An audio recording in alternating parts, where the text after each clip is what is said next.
गणादेश live, मैं हूं अनूप कुमार सिंह। कुछ तो मजबूरियां रही होगी, यूं ही कोई बेवफा नहीं होता। जी हां, क्या कारण है कि नीतीश कुमार को पुनः बेवफा होना पड़ा बीजेपी से?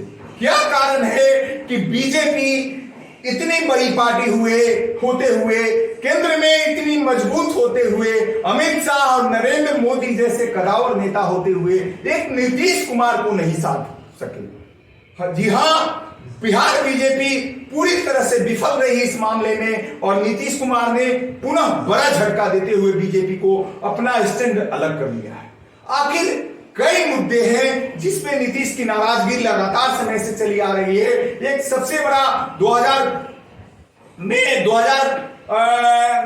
के मामले में है जो एक चिराग मॉडल, बिहार चिराग मॉडल की लगातार चर्चा 2 दिनों से बिहार में हो रही है कि विधानसभा चुनाव, पिछले विधानसभा चुनाव को लेके बीजेपी के सह पे, बीजेपी के इशारे पे बीजेपी ने चिराग मॉडल लॉन्च किया और चिराग के कारण जेडीयू को बहुत बड़ा नुकसान झेलना पड़ा। जी हां, 75 सीटों से सीधे जेडीयू 43 सीटों पे आ गई। आखिर क्या कारण रहा कि भाजपा ने ये चिराग कार्ड खेला? उसके बाद आपने देखा कि ललन सिंह ने ऐलान किया बैठक में कि दूसरा चिराग मॉडल आरसीपी के रूप में बीजेपी ने पेश किया। जी हां, इशारे में ललन सिंह ने बीजेपी पर बड़ा हमला करते हुए कहा कि आरसीपी के रूप में दूसरा चिराग मॉडल भी जेडीयू को कमजोर करने के लिए लिया गया। इसके बाद और कई मुद्दे पे नीतीश कुमार लगातार बीजेपी से नाराज दिखे और उन्होंने राष्ट्रपति चुनाव के जस्ट बाद बीजेपी से दूरी बना ली। या राष्ट्रपति और उपराष्ट्रपति चुनाव में भी बड़ी भागीदारी नीतीश कुमार चाहते थे।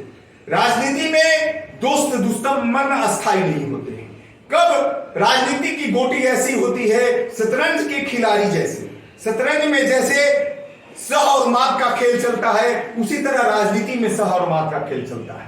और इस सह और मात के खेल में फिलहाल बीजेपी बैक फुट पे नजर आ रही है। जी हां, बीजेपी का केंद्रीय नेतृत्व ये मामला पूरी तरह से नहीं समझ पाया और बिहार बीजेपी के नेता अपने मौज मस्ती में मगन रहे और इधर सत्ता से खिसक गई। जी हां, जमीन से सत्ता खिसक गई और पुनः जितनी मुश्किल से सत्ता आई थी बिहार में बीजेपी को, उतनी ही आसानी से चली गई।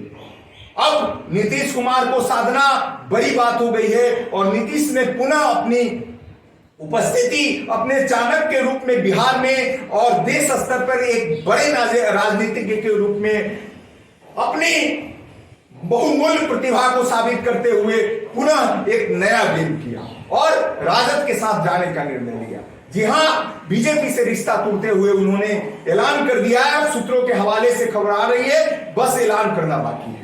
तो आइए अब पूरी तरह से नजरें राजपाल के निगाहों पे टिकी है, राजपाल भवन पे सारी निगाहें टिकी है। पल पल बदलते घटनाक्रम में क्या आगे होता है, कैसी घटनाक्रम की स्थिति बनती है, आप देखते रहिए गणादेश लाइव। हम आपको जानकारी देते रहेंगे। तब तक के लिए नमस्कार।